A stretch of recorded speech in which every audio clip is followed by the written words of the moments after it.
Somos a força do coletivo. Somos a vontade de juntos fazermos mais. Somos a mão que incentiva. O primeiro passo de um salto. Somos a alegria do encontro. O espaço que se compartilha. O tempo que se doa. O futuro que se constrói. Somos histórias e transformação. Somos muitos. Somos o Instituto Unimed BH. Como é bom quando a gente constrói uma relação de confiança. Há 80 anos, a cultura inglesa vem junto com os mineiros, formando cidadãos bilíngues para o mundo. Acreditamos que a educação faz parte do crescimento de uma sociedade. Por isso, no nosso aniversário, o presente é para os belo-horizontinos.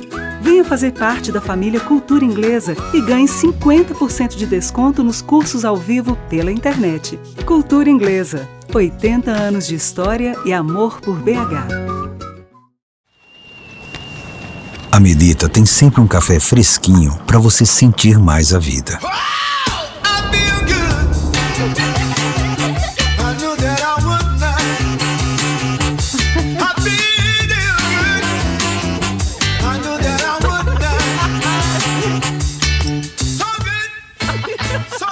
Seja qual for o seu preferido. Melita, café fresquinho para sentir mais a vida.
Vamos dar início a mais uma edição do Letra em Cena. Hoje a gente tem uma noite de sotaque, vamos dizer, eminentemente gaúcha, né? Porque o nosso autor homenageado hoje é o Moacir Sclia, que faleceu em 2011 e deixou mais de 80 livros, entre contos, romances, ensaios, crônicas. Então, um autor que produziu pra caramba. Ganhou os prêmios mais importantes aí do país e fora, ganhou o Prêmio Casa delas Américas, o Sol Jabuti ele ganhou umas 3 vezes, foi membro da Academia Brasileira de Letras, exerceu com muita paixão tanto o ofício da escrita quanto a profissão de médico, né? Um médico dedicado especialmente à saúde pública. Então, é um autor que eu acho importante a gente revisitar, e o Paulo certamente vai escolher uma faceta dele aqui para poder trabalhar. Mas é uma obra muito vasta, muito intensa e que tem vários pontos possíveis de debate, de reflexão. Então, nós vamos escolher alguns pontos aqui mais específicos para falar da obra do Sclia. E convidei o também gaúcho Paulo Scott para fazer essa apresentação. Bom, o Paulo, sem dúvida, entre os autores aí que despontaram no século XXI, é um nome muito importante. Esse livro, o Marrom e Amarelo, eu acho já um clássico da literatura contemporânea brasileira, a forma como ele trata a questão do racismo. É um livro, foi muito premiado, foi semifinalista do Booker Prize, quer dizer, um dos semifinalistas, né? Antes dele, só um único brasileiro tinha sido finalista desse prêmio, que avalia a melhor tradução e publicação no Reino Unido, né? Foi o Radwan Assar, em 2016, com Um Copo de Cólera, e depois o Paulo Scott com esse livro sensacional. Mas é um sujeito com uma obra muito, muito vasta também, que transita, acho que é uma característica dos autores gaúchos, transita também por vários gêneros, inclusive os ensaios, né? O que ele gosta mesmo, ele confessou, ele gosta mesmo da poesia. E o livro novo dele está aí, né, Bruno? O livro novo que acabou de chegar, que é um livro de poesia, Luz dos Monstros. Esse livro está quentinho porque acabou de sair mesmo. Então eu passo a palavra para o Paulo Scott, que além de tudo foi vizinho do Scliar. Então tem aí as afinidades gauchescas todas. Paulo, uma alegria você aqui, viu? Obrigado, meu caro José Eduardo. Obrigado de coração pela oportunidade de estar de novo nessa cidade que eu adoro. Eu gosto muito da energia de Belo Horizonte, das pessoas daqui. Acho uma cidade muito bonita.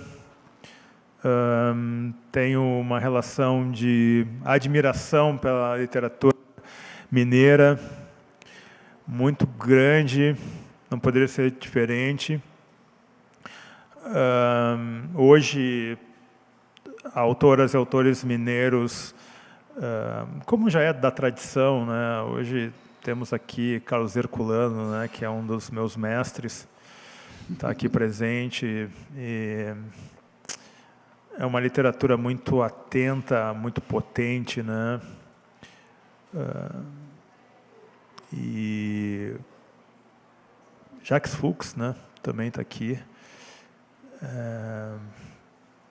Ilumina e define essa singularidade que vai se afirmando com uma lentidão que me parece essa lentidão, mas ela vai se afirmando, né?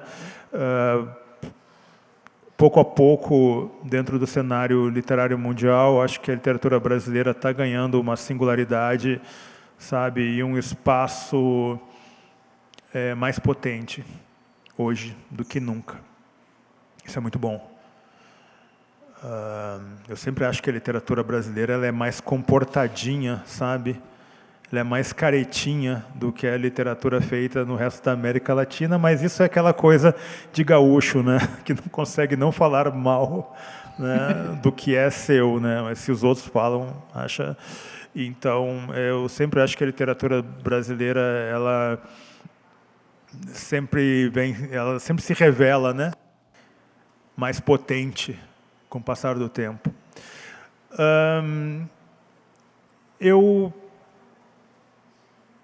imaginei, nós conversamos, nós escolhemos o nome do autor depois, né, de alguma troca de e-mails e chegamos ao nome do Scliar porque não havia se falado ainda de Moacir Scliar e sendo meu ex-vizinho de rua em Porto Alegre e uma pessoa que sempre admirei e tenho um carinho muito grande até hoje, devo muito a ele, como leitor que fui e sou da sua obra.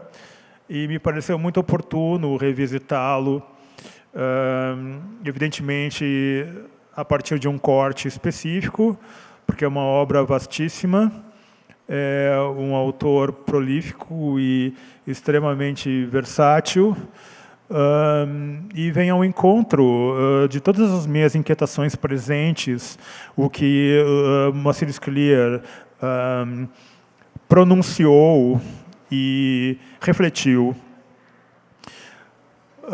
Me sinto na obrigação de dizer também que propus como nome para essa noite João Gilberto Noll, mas já havia sido objeto de conversa desse precioso projeto e fiquei alegre de poder me deslocar ao Scliar. Como é que eu vejo a obra do Scliar? Eu vejo a obra de um homem vinculado ao compromisso de manter um pensamento acerca da ética, dos relacionamentos, da busca do rosto do outro. Não tem como não, nessa grande volta que pretendo estabelecer com as senhoras e com os senhores hoje, eu pretendo não escapar dessa referência ética potente que se estabelece na obra do Scliar, e menciono o rosto do outro, porque em várias das suas obras a inquietação que envolve a subjetividade das suas personagens se expressa na anatomia, se expressa nos fenótipos, se expressa nos rostos, né, das personagens elencadas para desenvolver seus enredos. Então, me parece que a gente não escapa dessa angularidade possível, né, entre a reflexão ética e o rosto dos elementos que são lançados, né, como personagens, né, dos perfis lançados como personagens na sua obra. E aí não tem como escapar, de certa forma, de uma reflexão, para mim, muito importante hoje, em torno da obra de Emanuel Levinas, né? Levinas, como se diz aqui no Brasil, que diz que conectar-se com o que de melhor pode haver em termos de relacionamento passa pela dor de reconhecer o rosto do outro. Nesse sentido, Moacir Scliar tem essa obra voltada para a composição de personagens imigrantes, né, dentro de famílias imigrantes, dentro de uma tragédia de imigrantes que se deslocam pela impossibilidade de permanecerem na Europa para o Brasil, para o Novo Mundo, para a aventura, para a insegurança, para tudo que está aberto nesta terra e que, de alguma forma, produz traumas, produz esperanças, produz afetos, produz amor, produz medo, produz solidão, produz tristeza. Nessa perspectiva, eu não teria dúvida deles afirmar que os contos de Scliar são, digamos assim, a chegada da produção desse autor, não é? A esse garoto de Porto Alegre, adolescente, que foi obrigado a ler os contos, né, pela escola, né, e que aprendeu muito com a leveza e com humor, às vezes sarcasmos, né, versatilidades, pequenas sensualidades, né, numa movimentação das personagens, elaboradas por esse fantástico autor brasileiro. Moacir Scliar, eu não tenho dúvida, é um dos grandes contistas que essa terra produziu. Minha relação com Scliar, então, como eu estou lhes dizendo, se estabelece a partir dos contos, dos quais sou fã até hoje. Mas, num segundo momento, isso eu pretendo trabalhar com as senhoras e os senhores hoje aqui, o Moacir Scliar, ensaísta, também me impressionou bastante, me influenciou bastante, me impactou bastante. E eu lhes diria que aprendi muito com as inquietações e as curiosidades que ele acabou exercitando nos seus ensaios. E a partir desta ideia que inevitavelmente se incorpora às idiosincrasias do nosso país, porque Moacir Scliar fala de uma tragédia experimentada por imigrantes europeus, né? De uma região, né, russos, enfim, e que chegam ao sul do Brasil dentro de um projeto brasileiro de mudança de um perfil do país, né? Ele é eco, ele é onda de um projeto de Estado brasileiro que é de branqueamento do povo brasileiro, né? E no Sul isso é muito forte. Santa Catarina, Paraná, Rio Grande do Sul. Então, você tem promessas para essas pessoas, e essas pessoas vão para o Sul a partir de um compromisso de oferta de terra e outras condições materiais pelo governo, que não torna necessariamente a vida dessas pessoas uma vida fácil. Quem conhece o Rio Grande do Sul sabe da pobreza que existe até hoje nas áreas de imigração. Alemã, italiana, enfim. Evidentemente que esse processo de branqueamento ocorrido no Brasil, ele afeta uma parcela importante, né, da comunidade indígena, da comunidade negra, né, que por opção, pela voz do próprio Estado, recebeu do governo republicano o seguinte recado: a partir de hoje, na República, vocês não terão paz, vocês não terão trabalho, vocês não terão moradia, vocês não terão saúde, vocês não terão educação, vocês não terão paz. E, além de tudo, parte desse programa, né, eu tenho o deslocamento de pessoas desesperadas na Europa, né, para vir contribuir, né, com a sua cultura, com o seu conhecimento, com o seu desespero, né, com o país. Branqueá-lo. Então, repito, fecho esse parênteses e digo, isso não quer dizer que a vida dessas pessoas tenha sido uma vida fácil. E Scliar monta narrativas que estão muito bem dimensionadas dentro de uma experiência de vida e de construção de um futuro que é urbano. Claro que há narrativas que escapam do espaço urbano, mas que revelam e nos possibilitam a chance de entender o Brasil, que é esse Brasil no processo de branqueamento, um país que não quer se olhar no espelho como um país português, mestiço, e como um país negro e indígena. Como diz o Krenak, foram os negros que tornaram esse país, de norte a sul, um país da língua portuguesa. Não foram os portugueses, não foram os indígenas, não foram os imigrantes, foram as pessoas negras. Então, nesse mundo se insere, né, o curso familiar, que é exaustivamente explorado por Scliar, né, é de uma família que vem, uma família pobre, de um pai que era um ótimo contador de histórias. Isso eu me identifico muito também, porque eu venho de uma família de ótimos contadores de história, de uma oralidade muito forte, e que tem uma mulher como mãe, né, professora, que tem informações literárias dentro da casa e o estimula, tanto que quando ele vai para a escola ele já vai alfabetizado. E no meu caso, meu caro José Eduardo, eu tenho uma mãe que não é necessariamente uma pessoa encantada pela literatura, mas sempre foi uma pessoa encantada pelo cinema, pelo teatro, pelas artes plásticas.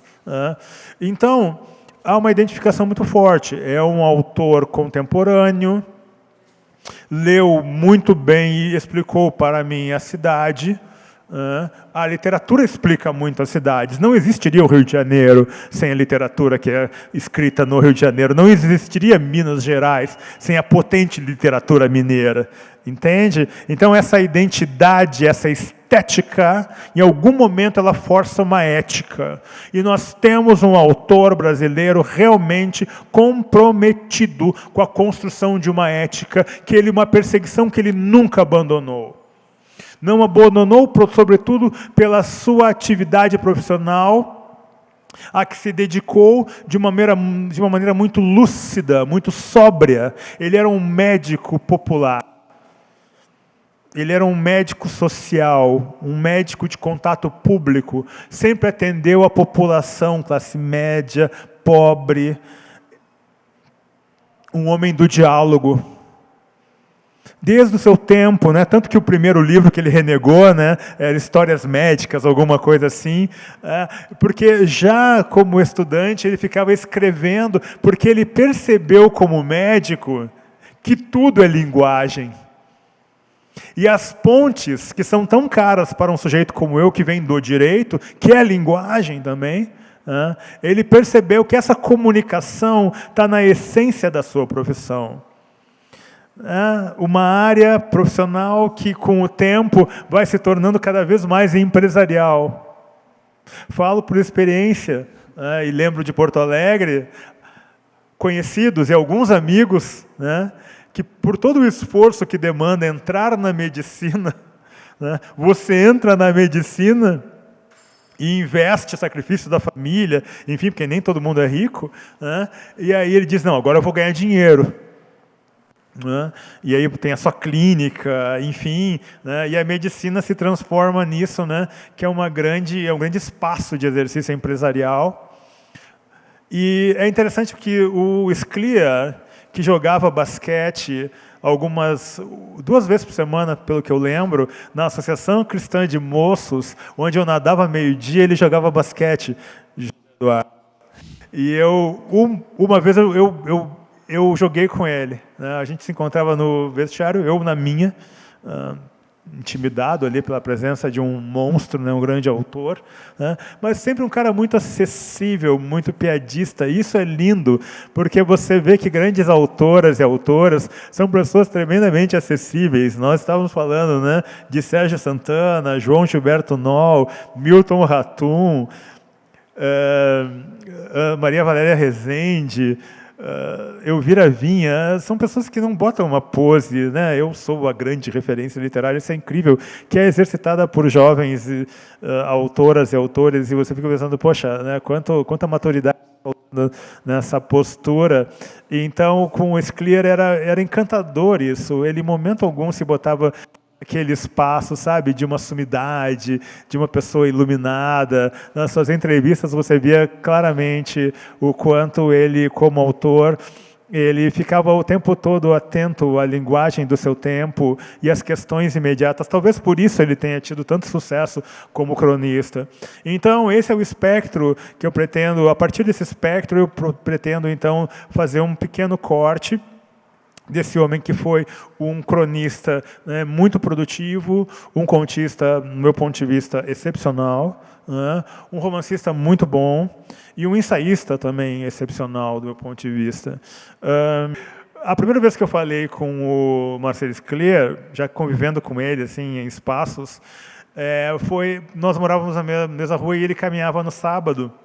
E ele estava voltando da caminhada, e aí eu tinha sido publicado pela Objetiva, o meu romance Voláteis, e aí eu vi ele voltando da caminhada, e eu desci correndo para entregar para ele o livro de presente, e eu disse, o meu nome é Paulo Scott, Scliar, a gente é vizinho aqui, eu queria te entregar o meu romance, e ele disse, prazer, Scott, eu já li o livro. E ele fez então tem todo esse carinho da generosidade, fora a admiração. O que eu proponho para vocês, e depois a gente vai poder fazer a leitura do conto, mas aí eu comento o conto depois, falo do Moacir Scliar, contista, é o seguinte corte. Fora do Brasil, o livro mais famoso do Moacir Scliar, pelo que eu acompanho, que eu acompanhei, é o Centauro no Jardim. Tem as melhores resenhas, melhor repercussão.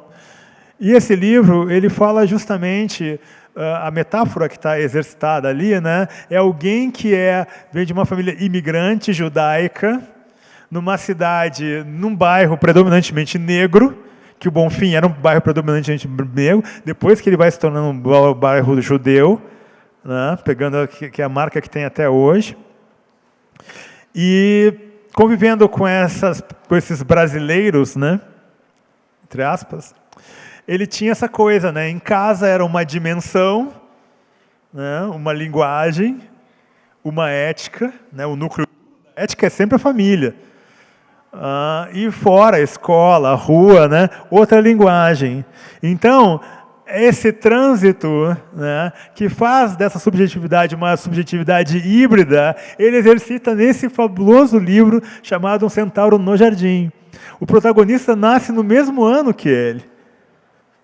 Vem de uma família também que vem, né, da região russa lá, para o Brasil, expulsa pela perseguição. Eles morreriam se continuassem na Europa. Eles vêm fugidos para cá. A partir de um mecenas que possibilita a vinda deles para cá, coisa e tal. Então, ele no romance, o protagonista é um sujeito que nasce um híbrido de homem e cavalo. Ele é um centauro. Então, aqui nós temos uma potente relação com a experiência desse autor que trabalha na figura da sua mãe no romance e do seu pai, duas realidades muito interessantes. Saturno, a mãe, que já tem a perda, não é, do deslocamento, fugindo, que ela não queria sair da Europa. Foi o pai que disse, acorda, nós vamos morrer aqui. Vindo da Europa, então ela tem essa coisa da perda, né, a melancolia, Saturno, que é o livro que eu vou referenciar hoje aqui, Saturno nos Trópicos, que é o livro de ensaio que eu adoro há muitos anos. Comprei logo que saiu, li, reli. E ele exercita isso nessa família, quando ele bota essa mãe melancólica e o pai, Mercúrio, empreende, projeta o futuro, não se entrega. Então, Saturno e Mercúrio. E é muito interessante, porque essa personagem ela fica o tempo todo balançando, não é? Claro que numa outra chave, numa chave psicanalítica muito forte. E o final desse livro, né, eu sempre dou spoilers nas minhas falas. Tá? Eu peço desculpas aí, mas eu acho que sempre dou spoiler para motivar. Né, porque eu adoro que me contem o final dos filmes, e, enfim. Né, eu sou casado com uma roteirista, né, e ela odeia que contem o final, mas eu adoro. Nesse caso, você vê claramente que o balanço, a instabilidade desse lugar híbrido, funciona muito entre esse jogo de se entregar e lutar. E é interessante que ele começa a trabalhar Saturno nos Trópicos, esse livro de ensaio, ele trabalha com uma coisa que me encanta profundamente, Jacques Fuchs, né, que é a modernidade. Ele diz, a modernidade lança uma ambição para a humanidade, pelo menos nesse centro duro europeu, né, que está naquele livro incrível, né, que é o Diário de um Ex-Homem Negro, acho que é isso. Bom, mas eu não vou ficar abrindo muitos parênteses, nós temos pouco tempo aqui, né? Mas que é uma coisa muito forte, né? Essa coisa do renascimento, né? Da individualidade, da racionalidade, do humanismo, que é bancado financeiramente com a violência inédita exercitada aqui, ó. Nesse continente, nunca tinha se visto a violência exercida no planeta como foi exercida nessa terra. Que eu costumo brincar, sabe aquele movimento John Wayne, né? Que o Hollywood nos fez, né? Que nos encantou e nos fez amar, né? Que é sair matando indígena de boa. E a gente achar que isso é normal, olha que máquina perigosa que pode ser a arte, né? A linguagem da arte, né? Achar que isso é normal. Ele passa a analisar a melancolia a partir dessa velocidade desencadeada pela modernidade, descobertas, né?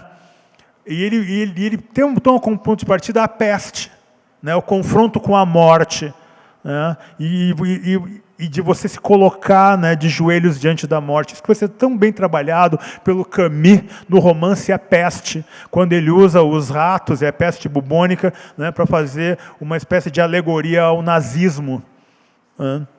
Então, o Maciris Clear, ele sempre foi um humanista, como médico, e em algum momento homem de ética socialista. Tem uma conversa muito interessante dele com o Inácio de Loyola Brandão, em que ele diz assim: Inácio, nós percebemos que não funcionou. É muito interessante isso, né? Porque mesmo sendo um humanista, depois, nas próprias crônicas dele, né, ele meio que se adensou na solução estética, ética, moral e econômica do capitalismo. Ele para de lutar, né?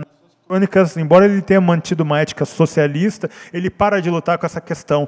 Olha, sobretudo, que a nossa geração, na verdade, que foi afetada pela Constituição de 88, né, a gente imaginou assim, vamos dar um crédito, né? Nós estamos reestruturando o país, né? A redemocratização, nós vamos salvar, a nossa geração vai salvar o país.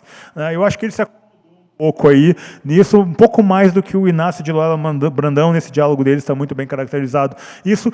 Mas o que eu percebo nesse livro, Um Centauro no Jardim, que dialoga muito com o Saturno nos Trópicos, é justamente isso. Ele fala dessa condição de imigrante, que explica muito o país e que não pode ser negligenciada. Claro que no Sul ela é hegemônica. Isso é um problema, sempre foi. Ao mesmo tempo, pelo menos no Rio Grande do Sul, você percebe que é muito interessante. O Rio Grande do Sul tem essa hegemonia, né, italiana e alemã, diferente, né, de outras realidades como a paranaense, né, que é mais diversificada. Né, lá no Rio Grande do Sul é muito italiano e alemão, né? Mas você vê, o Rio Grande do Sul, ele tem um debate muito forte, né, em torno do antimachismo, né, do antitransfobia, homofobia, do racismo. Então tem um diálogo, uma tensão, tem uma dialética interessante no Rio Grande do Sul, mas é hegemônico. Então, o que ele coloca é um resgate muito interessante, que do meu ponto de vista, que trabalho com direito e literatura, acho que é uma contribuição importante no que hoje é fortíssimo no Brasil. Eu trabalho com direito e literatura, e a minha convicção é de que o direito brasileiro é um direito mau, é um direito ruim, é um direito da morte, é um direito europeu jogado na colônia. Ele não funciona para o Brasil.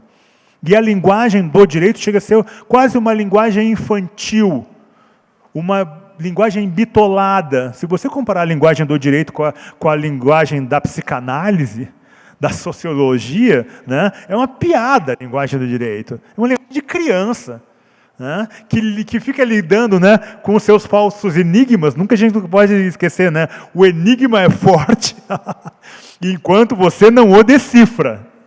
Depois que você decifra o enigma, ele desaparece no ar, ele é nada. Você diz, o enigma é essa tolice, e o direito é isso. Né? Essa linguagem tosca, lacaia, enrolation do começo ao fim. E está aí o Luiz Gama, que hoje é recuperado pela história para nos mostrar isso claramente, o maior jurista desse país, Luiz Gama. Não estou tirando o Rui Barbosa do lugar dele, mas desculpa, Rui Barbosa, eu te amo, mas você está em segundo lugar. Tem o Luiz Gama na frente aí, que foi apagado, intencionalmente apagado por essa burguesia maléfica e fascista, do começo ao fim, que é a burguesia paulistana, intencionalmente apagado, da história. Então você vê, entra um Moacir Scliar explicando o mundo a partir da ótica judaica, dos perseguidos, dos europeus, das pessoas brancas, e explicando Porto Alegre de uma maneira incrível. Porque nada é tão simples. E eu recomendo profundamente a leitura do livro que acabou de ser lançado, do Muniz Sodré, O Fascismo da Cor. Leiam, Muniz Sodré é um gênio. E ele levanta essa discussão do racismo num outro patamar. Ok, o que se fala de racismo estrutural, concordo 100% com o que você falou sobre racismo estrutural, é verdade. Mas ele bota, o patamar numa outra dimensão, porque é muito complicado. E você tem que ler Scliar para entender o Rio Grande do Sul. Inclusive a vida das pessoas negras no Rio Grande do Sul. Até porque ele fala de um bairro negro, que foi o bairro onde os judeus se colocaram. E aí você percebe claramente que no Centauro no Jardim tem uma abordagem psicanalítica muito forte, porque ele vai contando, né, como é que é aquela vida, né, de nascer cavalo, toda a questão de ser escondido, etc., a rejeição que ele mesmo, a estigmatização tão forte no nosso país em relação às pessoas de pele escura. Parabéns, portugueses, vocês conseguiram fazer um ótimo trabalho, porque a capital do racismo moderno, que vai influenciar o mundo inteiro, a capital do racismo moderno, que vai influenciar o mundo inteiro, é uma cidade que eu amo, de paixão, chamada Rio de Janeiro.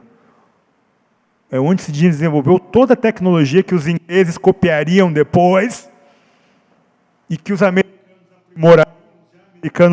americanos aprimorariam dizimando os indígenas, né, e tratando seus negros também, né, porque isso é inventado pelos portugueses, e os ingleses dizem, pô, vamos aprimorar esse negócio. Até que, né, em 1776, criam a máquina a vapor e dizem, não, mas só um pouquinho, tem um outro jeito de ganhar dinheiro aqui. Acabou o tráfico, né, de pessoas negras. Agora a chave é outra. É o proletariado, é a máquina a vapor e acabou a brincadeira. Mas os ingleses aprimoraram isso. Não é de graça, já que estamos falando de judeus, a admiração profunda está numa das edições, no ensaio da New Yorker. Procurem lá, isso está traduzido em português. Do Hitler pelos ingleses. O encanto do Hitler com os americanos, com a forma como eles dizimaram os indígenas, a forma como os ingleses tratavam suas colônias, né, belgas à parte, né, no Congo é um negócio absurdo. Joseph Conrad, né? Então, o Moacir Scliar, ele trabalha essa estranheza que as pessoas brancas imigrantes também sentem, sendo judeu, sendo branco, enfim, né, que é esse lugar de se colocar. Ele, incrível, esse autor ele é importante porque ele acaba construindo o imaginário porto-alegrense.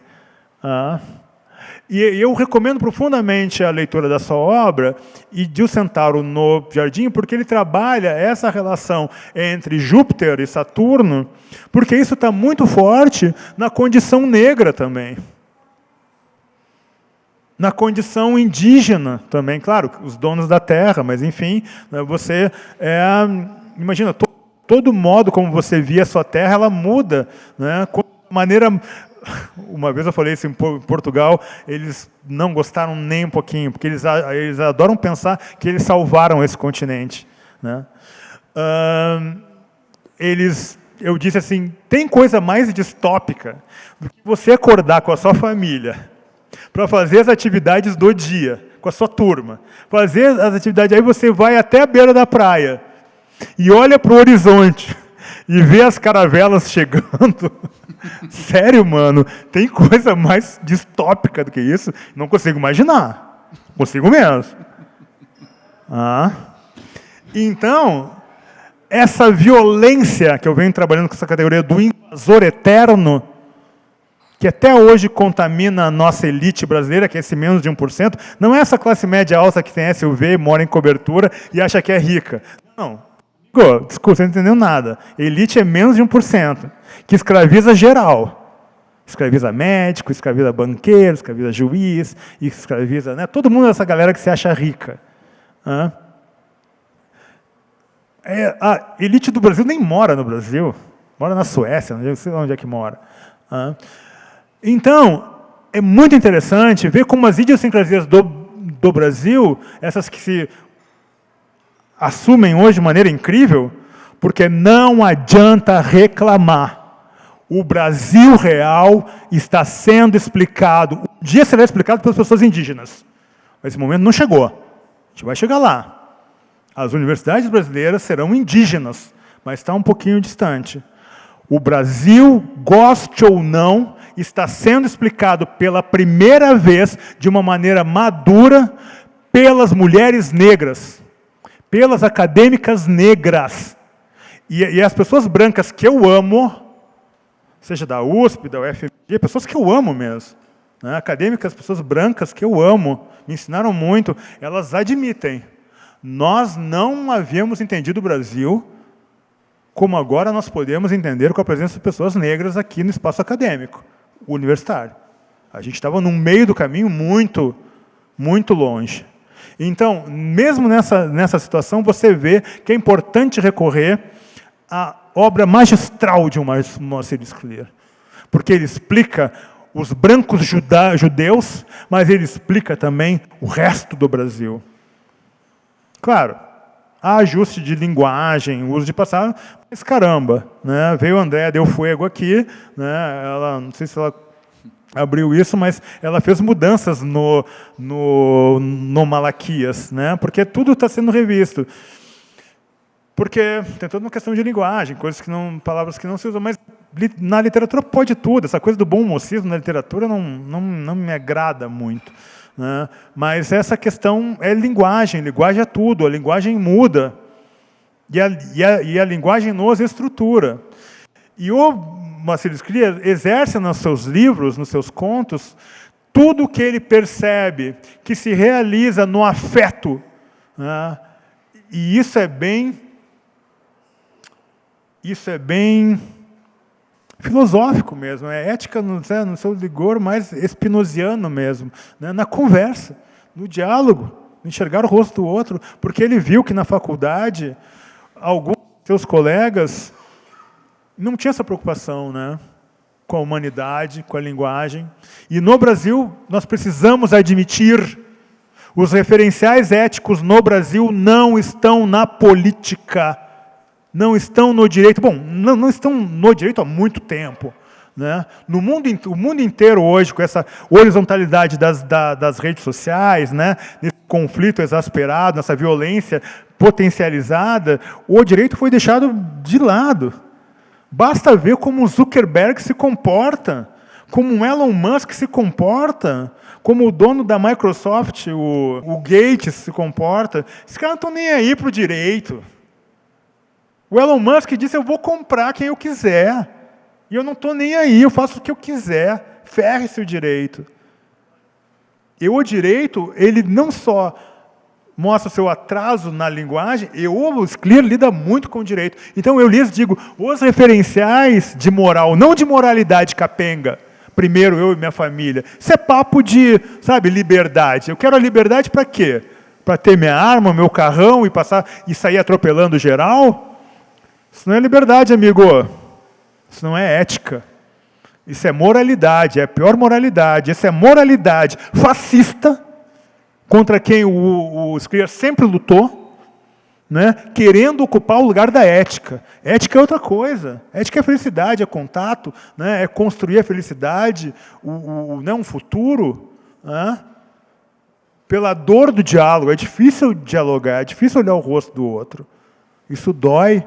Eu sei porque eu trabalho com juízes, e eu trabalho com direito e literatura, e eu escuto invariavelmente Paulo Scott, os textos literários que nós estamos trabalhando aqui são muito bons, mas para quem trabalha o dia todo numa vara criminal, né, tendo que ali equilibrar a dureza, né, de um sistema judiciário racista, que só bota pobre independente da cor, e só bota a pessoa preta, de preferência homem, né, nas grades, agora com essa lei dos entorpecentes, que deveria, né, sancionada num governo progressista, diga-se, né, encarcerando mulheres negras a rodo. A rodo. Tem uma coisa muito errada nisso aí, mas muito errada. E nós precisamos, sim, de autores como Scliar para nos estabelecer referenciais éticos. Tem uma coisa muito interessante feita pela Flora Susekind, da UFRJ do Rio de Janeiro, que ela diz uma coisa muito interessante. Os livros estão dando os referenciais éticos que o direito e a política não conseguem mais dar. Porque nós estamos numa coisa do ciclo, né? O novo está chegando, a gente não entende o novo e o velho já não funciona mais. A gente está nesse trânsito, né? O nosso comportamento nas redes sociais é um comportamento problemático demais. Porque esses caras, né, nós somos a ferramenta de lucro deles. A gente é a matéria-prima desses caras. Eles estão ficando podre de rico em cima de uma coisa que é a grande gasolina das redes sociais, que é o ódio. O ódio, potencialização do ódio. Então, essa coisa contra o Scylla, que o Scylla lutou. Então, minhas caras e meus caros, eu gostaria de lhes mostrar esse trecho aqui, que me parece muito emblemático, no começo do Centauro no Jardim, porque esse trecho, ele coloca o lado fabuloso da linguagem, porque a estética, em algum momento, se torna um referencial ético poderoso e pode, inclusive, confrontar e solucionar com novas categorias. Esse é o meu grau de loucura, porque eu fiz Direito e fui professor muitos anos de Direito Econômico e Direito Tributário na PUC, até que eu disse, não, chega, eu vou ver o quanto eu posso, né, existir como escritor. Me mudei para o Rio de Janeiro, né? Então, nesse livro, Saturno nos Trópicos, ele fala o seguinte. Não, eu vou começar aqui pelo o Centauro no Jardim. Ele diz assim, ó, quando ele nasce, novo grito, desta vez um berro selvagem, de horror. Meu pai se põe de pé num salto, fica um instante imóvel, aturdido, e corre para o quarto.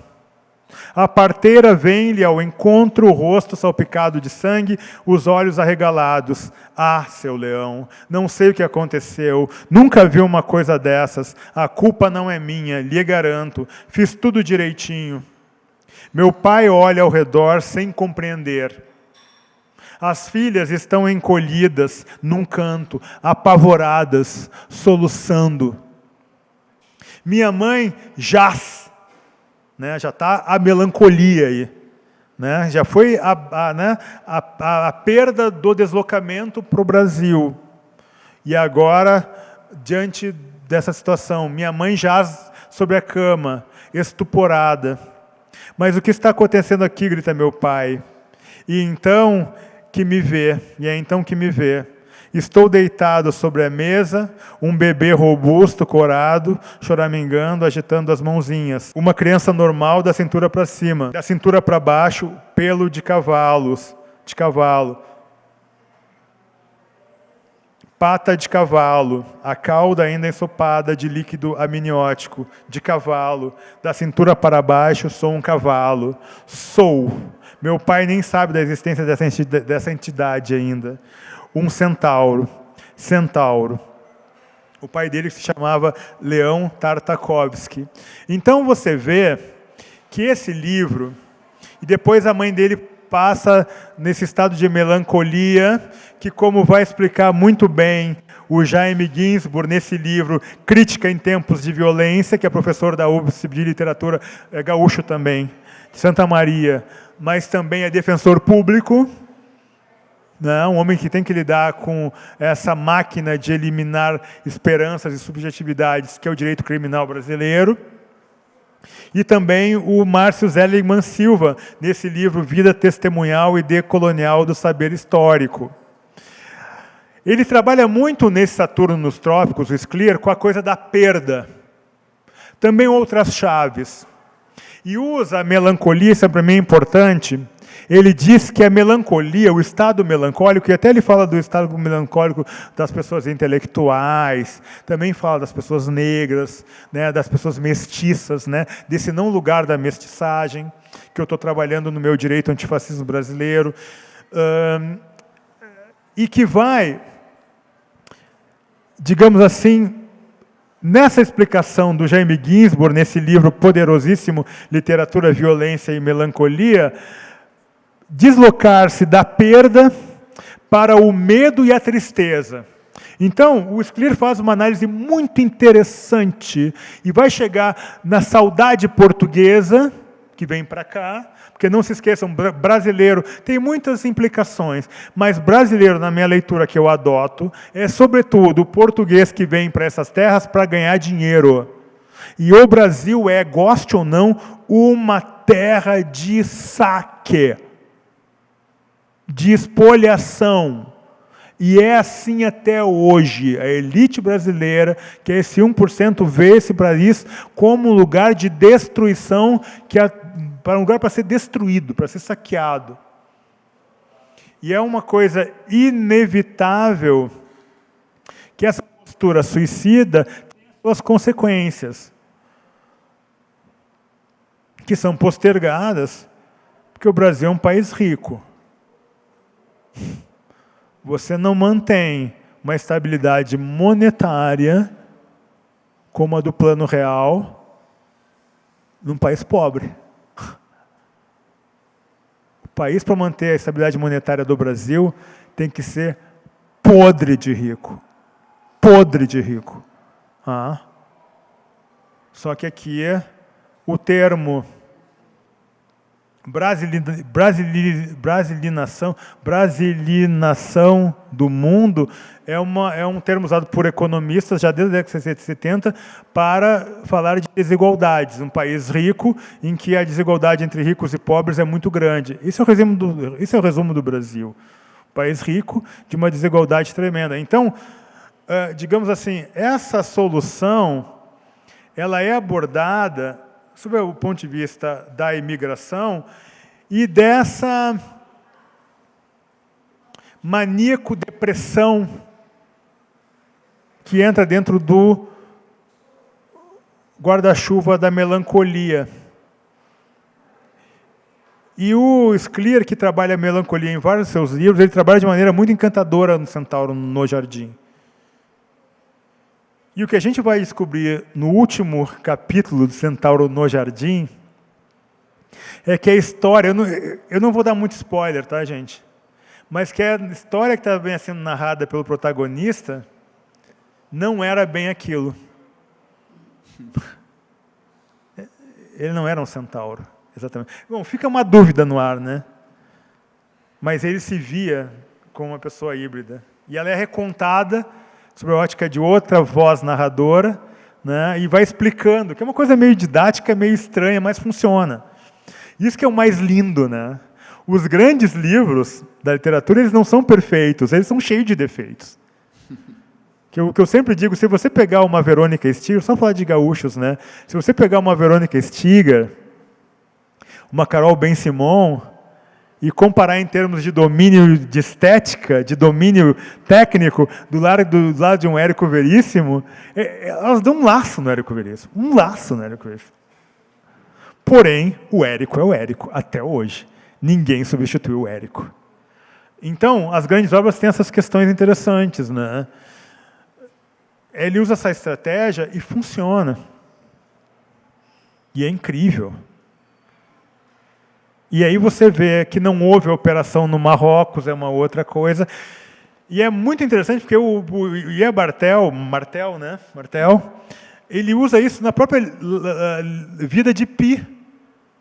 Porque você vai ver que tudo ali tem outras conotações, né? Quando que é né, o Max e os felinos. E os felinos. Então, é interessante demais como isso é trabalhado. E aqui eu vou ler só o trecho do Saturno, e aí a gente dá um respiro para a gente fazer a leitura. Ô Paulo, esse começo que você leu aí me lembrou tanto Kafka, o estranhamento do...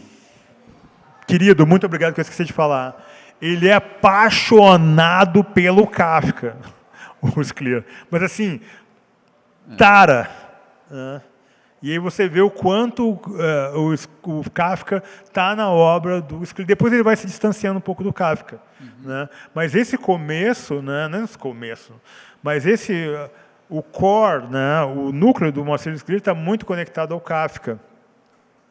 E aí ele escreve aqui: Saturno e Mercúrio são os astros que condicionam o clima emocional do Renascimento. Ou seja, muito Capela Sistina, todas as coisas encantadoras do Renascimento só foram construídas em função de toda a desumanidade que foi produzida nesse continente aqui. algodão, cana-de-açúcar, ouro, etc. Né? E essa triangulação maluca, né? Porque nada deu mais dinheiro do que traficar corpos africanos. Né? Até que os ingleses disseram, não, acabou a brincadeira, agora a chave vai ser outra. Agora é o proletariado, é a máquina a vapor sugando o sangue da humanidade, não é mais navio tumbeiro. Né? Então, são os astros que condicionam o clima emocional do Renascimento. O inquieto Mercúrio, que é o pai, né, do protagonista, do Um Centauro no Jardim, convida à descoberta do novo, inclusive de mercados para o comércio, como vimos, né? Mercúrio, mercado. Né? Saturno, por sua vez, induz a ruminação do passado. Nessa constelação planetária, Vênus, né, o erótico, também desempenha um papel, antecipando a erotização. E ele fala da sífilis, né? É interessante que você cure a sífilis, né? Já não é mais a peste que está, né?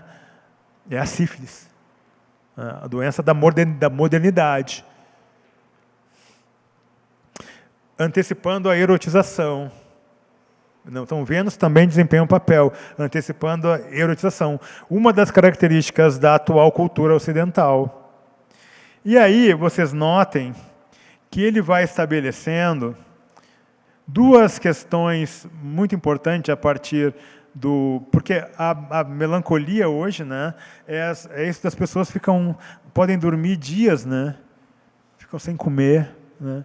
Então, essa coisa da perda e do medo, que vai, do meu ponto de vista, explicar muito a violência da América. A violência dos Estados Unidos sobre os mexicanos, que deixa os mexicanos emparedados, sem chance. Né? O quintal da América, que volta a ser exercido.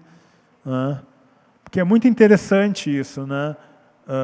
Esse colonialismo praticado dentro do próprio país e dentro do próprio continente, né? No caso do Império Americano, da Segunda Grande Guerra. Né? E aí você vê, quando ele coloca aqui de uma maneira muito interessante, só para fechar, um aspecto da melancolia que é muito trabalhada. Ele cita, né, o Lima Barreto, ele cita o Machado de Assis, Clarice Lispector, né, Hora da Estrela, né, Monteiro Lobato, Jeca Tatu, né, no seu preconceito do seu tempo, né, essa coisa, né, eugenista do Monteiro Lobato, né, que diz que faltou uma Ku Klux Klan aqui no Brasil, né, porque ele era contra a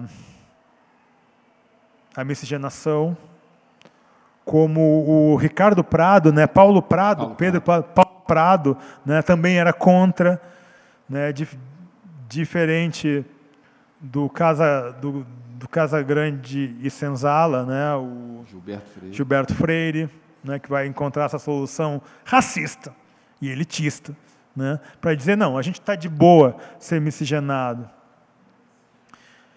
Mas são passos, né? A gente precisa passar. Para chegar numa Sueli Carneiro, a gente tem que passar por outras pessoas. Para chegar no Muniz Sodré, tem que passar por tudo isso. Né? O mesmo Florestan Fernandes, você vê que o Florestan tem uma visão elitista. Né? Mas você não chega onde nós chegamos sem um grande Florestan Fernandes. Não chega, não tem. Não chega. Então, só para fechar aqui, depois eu retomo, que eu acho interessante, só para fechar, que é o seguinte: o espelho que vai se divulgar na modernidade. E ele fala uma coisa interessante. No fim da Idade Média, né, no trânsito da Idade Média e Idade Moderna, o vidro começa a ser utilizado em larga escala. Né, o vidro com o chumbo. Né, o poder de refletir. É isso que eu não falei, né? A sífilis era tratada com mercúrio, né? Tinha um outro tratamento muito efetivo com uma casca de uma árvore, mas mexer com Mercúrio era financeiramente mais interessante. O poder de refletir era dado por Lacan, né, gente? Né? O poder de refletir era dado por uma fina camada de metal, chumbo, estanho, prata, e muito significativamente Mercúrio. O mercúrio era a substância que, como vimos, viria a ser usada no tratamento da sífilis, paradigma da luxúria, e do mercantilismo também, né? E luxúria também estava implícita no ato de mirar-se vaidosamente ao espelho. Né? O que é o renascimento? Se não um grande descobrir, né, o homem e não Deus diante do espelho. Poxa! Então, você vê que tem muito, né, a ser investigado nessa potente obra, nesses potentes contos articulados, criados, enfim, pelo nosso Moacir Scliar. E agora, então, com a generosa participação do Eduardo, que é um artista incrível, sou fã, né, vai ler aqui para nós um trecho, um conto, né, e depois a gente conversa um pouco sobre o conto. O olho enigmático, Moacir Scliar. Um homem vai ao museu. É um homem rico. Na verdade, um dos homens mais ricos do país. Não é um aficionado da arte. Não gosta particularmente de museus. Aliás, nem costuma frequentar lugares públicos. Ali está, contudo, atraído pela mesma curiosidade que tem trazido milhares de pessoas diariamente a este pequeno e, sob todos os aspectos, desinteressante museu. Quer ver o pequeno quadro que o zelador achou no porão, sobre uma pilha de molduras desconjuntadas. Quadro esse que, examinado por peritos nacionais e estrangeiros, revelou-se tratar-se nada mais, nada menos que de um original de Rafael Sanzio. Como veio parar no museu é um mistério. De qualquer modo, ali está, a obra-prima, exposta aos olhares admirados do público. É o retrato de um velho de porte aristocrático. O que mais impressiona os visitantes é o olhar, verdadeiramente enigmático. O retrato fascina o homem como nada no mundo. Nem paisagens grandiosas, nem suntuosos edifícios, nem preciosas joias o fascinou antes. Na penumbra da sala refrigerada, a obra precisa ser mantida em condições especiais, deixa-se ficar por longas horas. O guarda tem de avisá-lo que o museu vai fechar, que deve se retirar. Vai, mas no dia seguinte, lá está ele de novo, imóvel, magnetizado. Por fim, decide. O quadro tem de ser seu. Para conseguir esse objetivo, está disposto a gastar o que for preciso, a correr todos os riscos. Há uma pessoa a quem pode recorrer para isso. É Jorge. Mais que assessor, é um amigo dedicado e pau para toda a obra. Chama-o, confia-lhe seu desejo. Deixa comigo, diz Jorge. De fato, 3 dias depois, entrega-lhe uma caixa de papelão. Com mãos trêmulas, abre-a o homem, e ali está o retrato do velho de olhar enigmático, que é o quadro autêntico, não pode haver dúvida, pois todos os jornais noticiam, em letras garrafais, que a obra-prima do museu foi roubada. É preciso esconder bem o quadro. O homem coloca-o no sótão de sua mansão, um aposento do qual só ele tem a chave.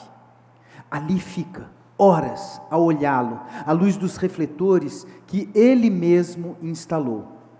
É com ternura que contempla a face do velho.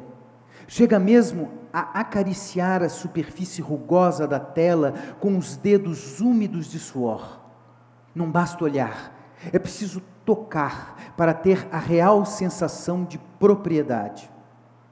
Os empregados, viúvo sem filhos, ele mora só, indagam-se sobre o que está acontecendo com o patrão. Ninguém ousa, contudo, perguntar-lhe, e assim ele pode, sem ser perturbado, permanecer no sótão por períodos cada vez mais longos. Desce apenas para as refeições, quando então se diverte lendo as notícias dos jornais. Não há pistas do quadro. O chefe de polícia acha que foi levado para Nova York. O homem ri tanto que chega a se engasgar. Os empregados se entreolham. O homem sabe que o julgam louco, mas pouco lhe importa. Tem o seu quadro, nada mais lhe interessa. Tudo o que quer é ficar sentado diante do velho de olhar enigmático. Essa face, ele, testa franzida e lábios apertados, estuda, como estuda o explorador o mapa da desconhecida região que deve percorrer. Conhece-a perfeitamente, ou pelo menos assim o pensa. No entanto, mal fecha os olhos, a face desaparece-lhe da memória, e por completo. O que o desaponta não é tão sua como imaginava, a face, não a possui por inteiro. De novo, murmura, e aproximando mais a cadeira do quadro, recomeça o trabalho, tentando memorizar o desenho das sobrancelhas, das comissuras labiais, das rugas. E então, por causa do calor das lâmpadas, ou da umidade, ou por qualquer outra razão desconhecida, o quadro começa a se apagar, a desaparecer. A princípio, o homem pensa que é a imaginação, uma ilusão resultante do prolongado esforço de gravar na mente pequenos detalhes da figura. Mas não, a face está mesmo desaparecendo. Dia a dia, os traços ficam mais esmaecidos. Some inexoravelmente, e não há nada que o homem possa fazer. Não pode consultar peritos, não pode chamar restauradores, queda-se inerme, desesperado diante do quadro, até que do velho resta apenas, e por algum misterioso motivo, o olho direito a brilhar, enigmático. Mesmo esse olho, porém, some, e um dia vê-se o homem diante da tela vazia, branca. É nesse dia que ele cai de joelhos, e é nesse dia que chora como nunca chorou desde a infância, chamando inclusive pela mãe, há muitos anos morta. Adoece. Médicos, vários, são chamados, examinam-no minuciosamente, tiram-lhe sangue para numerosos exames, radiografam-no de alto e abaixo, mas nada encontram. Fica muito mal, dão-no por desenganado. A TV chega a anunciar a sua morte, mas tão subitamente como adoeceu, recupera-se. A primeira coisa que faz, depois de se desvencilhar dos criados que querem mantê-lo no leito, é subir ao sótão. Animado pela esperança de que tudo não tenha passado de delírio, galga os degraus de 2 em 2. Abre a porta, acende a luz, e ali está, a tela em branco, diante da qual se senta, arrasado. De súbito, uma ideia lhe ocorre. E se Jorge restituísse a tela ao museu? É possível que lá, nas condições peculiares daquele ambiente, ao qual o quadro afinal pertence, a figura reapareça. Mas a troco de que o curador do museu colocaria no lugar do quadro de Rafael uma tela em branco? E se a face ressurgisse, o que faria? Mandaria roubar o quadro novamente? Não. Não é essa a solução. Abre a porta, já não há por que mantê-la fechada, chama um criado e manda buscar, com urgência, material de pintura. Mistura as tintas e, manejando desajeitadamente o pincel, entrega-se à tarefa. O que tem em mente é apenas um olho enigmático. Isso para começar, depois verá.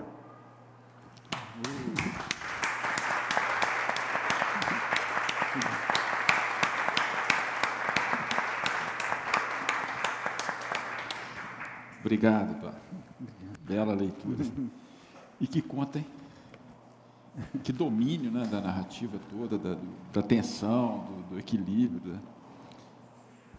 Um bom conto, ele é estruturado dentro... Obrigado, Eduardo. Incrível. Um bom conto, ele é estruturado no trânsito entre história aparente e história oculta. E sempre se diz, né, para ter um bom conto, claro, desde que o conto não seja uma tragédia total, você cirurgicamente corta um pedaço do começo e cirurgicamente corta um pedaço do fim. Você pode salvar um conto ok, tornar um conto muito bom. Esse final, gente, e esse começo é de mestre. Só mestre faz esse começo e esse final. Então, escolhi por causa disso, segundo momento.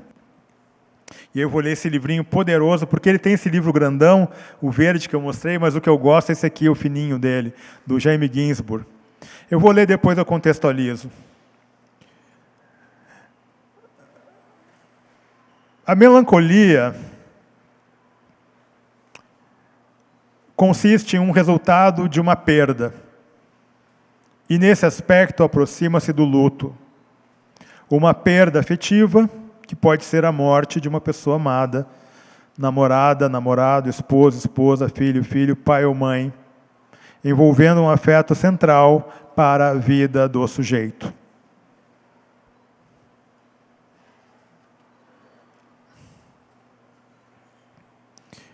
A não aceitação da perda pode levar a uma rejeição da realidade imediata e a uma relação tensa da sociedade consigo mesma. Em alguns escritores, encontramos construções que permitem observar os dois elementos. A configuração da violência como irrupção de agressividade e tensão, que constitui uma situação na qual o sentido é incerto, problemático e indeterminado. É a configuração da melancolia como fragilização, perda de referências. Por fim,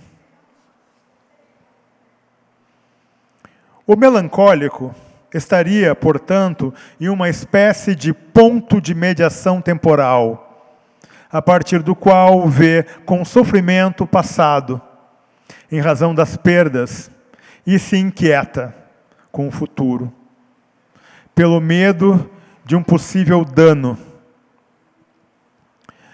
Como falar valendo-se desse lugar em que não há sossego?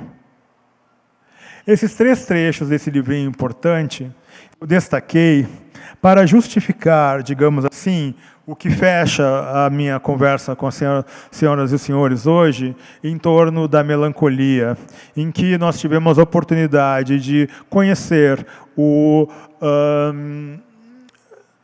Scliar, ensaísta, cronista, de certa forma, o Scliar, romancista, e o Scliar, contista. Aspectos de estrutura técnica e formal à parte, voltando para o tema, a gente vê claramente, né, que é um conto em que a melancolia é trabalhada. Nós temos uma personagem protagonista, Mercúrio, exitosa, empreendedor, violenta, economicamente bem-sucedida, o ápice do seu tempo e do seu íter econômico, digamos assim, né? Da sua aventura, do seu risco, que se desloca para uma dimensão, para uma face Mercúrio. Né? No museu, toda a reflexão, né? Lembrando sempre, né? Intelectuais, artistas são melancólicos. O capitalismo perdoa que os artistas sejam melancólicos. Ele não perdoa que um trabalhador, que um operário seja melancólico, que um empresário classe média seja melancólico, né? Um empresário de si mesmo, né? O empreendedor. Você não pode ser melancólico, você tem que lutar. Né? Olha o Elon Musk, né? Lutou, veio, que piada. Né? A ilusão da garagem, né? A mentira da garagem. Né? Não, quando uma garagem né? E ganhou o mundo. E depois volta a ser Mercúrio. Né? Dá um jeito no seu poder de se apropriar. Né? Mas depois volta a ser Saturno. E vejam que a questão ética, né, rompida e depois cogitada em retorno, em solução de retorno, fica como uma nuvem cenário, contemplando a tragédia desse protagonista.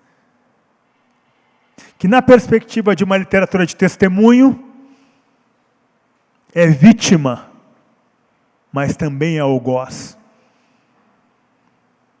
Que no seu registro e no seu trânsito, revela toda a potencialidade trágica da maneira, da mecânica, da dinâmica capitalista, que é a mecânica do mercantilismo e é a mecânica da modernidade. E é interessante, porque o final, do meu ponto de vista, em aberto, né, mas não suficientemente aberto, né, para dialogar só com as leitoras e leitores super exigentes, né, que amam um final quase hermético, incompreensível, né, porque quando você dialoga com quem é o grande leitor, a grande leitora, né, o grande conto é aquele conto que não é entendido. Esse é o grande conto. Mas na malandragem quase hemingwayana, né, que o Hemingway tem, hemingwayniana, né, que é essa coisa do... O Hemingway tem a manha, né, ele deixa o final aberto, mas ele sabe lacrar, né, ele sabe trancar, caramba, não é trancar nem... Ele sabe deixar a leitora e o leitor numa antessala ali, né, antes de deixar o final aberto. Então, me parece que esse conto ele é perfeito, sobre muitos aspectos, mas também como resumo dessa inquietação, dessa obsessão. E alguns autores, né, que são trabalhados nesse livro do Saturno nos Trópicos, né? Quem é o autor inglês que ele trabalha mesmo, Jacques Fuchs? O Burton, exatamente, né? Que é uma referência importante nessa reflexão sobre a melancolia, né? Um aspecto que salta aos olhos é a avareza também, né? E aí ele fica muito claro, né, que a melancolia ganha uma outra dimensão na modernidade, né? Porque na modernidade você contempla um mundo, a territorialização, né, o domínio do mundo que consegue ser circunnavegado, e ao mesmo tempo, isso que poderia ser uma perspectiva aplacadora, ela dá ela dá um caráter, ela cria uma extensão que pode ser apropriada, né? E isso gera essa inquietude que eu mencionei aqui, né? Essa angústia, né? Então a avareza, né? Essa apropriação, também dialoga com o estado de melancolia. E eu não vou entrar aqui no debate, né, do maníaco depressivo, da mania e da depressão, porque a gente não tem espaço. Mas isso também é muito trabalhado no Moacir Scliar, inclusive nesse romance Um Centauro no Jardim. O final do Centauro no Jardim, você percebe o quanto, como acontece com Max e os felinos, a preocupação, como acontece no João Gilberto Noll, por exemplo, no Fúria do Corpo, sobre o qual eu já palestrei aqui numa atividade da UFMG, virtualmente. É muito foco, como era também com Sérgio Santana, da escrita desses grandes escritores daquele período, né? A ditadura militar. Esse livro é de 80, 81, alguma coisa assim, né? E o Max Felinos é do ano seguinte. né? Você vê claramente que é essa coisa, né, sufocante, asfixiante, né, da violência praticada pelo regime militar brasileiro, né? E uma coisa interessante que o Scliar, ele sempre falava, e como alguém que amava a sua obra e a figura, eu ia a palestras dele, ele falava que uma vez ele foi fazer concurso para médico, para funcionário público, numa tarefa lá, e entrou um militar na hora da prova, e ele falou o nome do Scliar e de um outro candidato, eram vários candidatos, e disse, venham comigo. E o militar disse, não sei se era um militar ou era alguém, ele disse, vão para casa, vocês não vão fazer essa prova. E o Scliar disse, por que eu não vou fazer essa prova? Por que eu não posso fazer essa prova? E o militar disse, é melhor você não querer saber. E aí, já que falamos de medicina, que foi uma coisa que me assombrou muito, eu, como criança, eu acho que foi a nossa geração isso, né? A meningite no Brasil. Cara, as crianças morrendo de meningite no país inteiro. E os militares dizendo, não tem crise de meningite. As pessoas não estão, essa é mentira que as pessoas estão morrendo, né?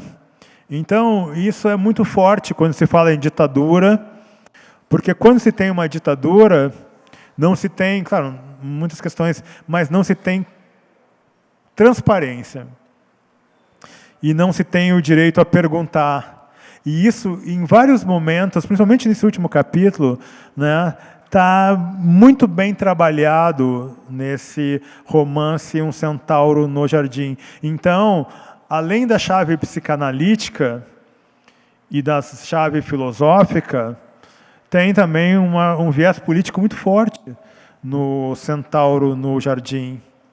E isso torna essa obra do Scliar também um belo exemplo da potencialidade desse autor, que foi inquieto no seu tempo e tenho certeza continuar sendo inquieto durante muito tempo ainda no Brasil e nas línguas para as quais foi traduzido.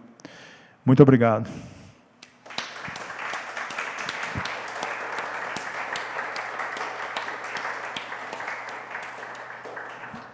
Muito obrigado pela presença de vocês. Obrigado, Paulo, por esse momento tão bacana aqui de reflexão e de revisita à obra do Moacir Scliar. Como eu sempre digo, sempre é bom quando a gente sai daqui com vontade de ler o autor, né?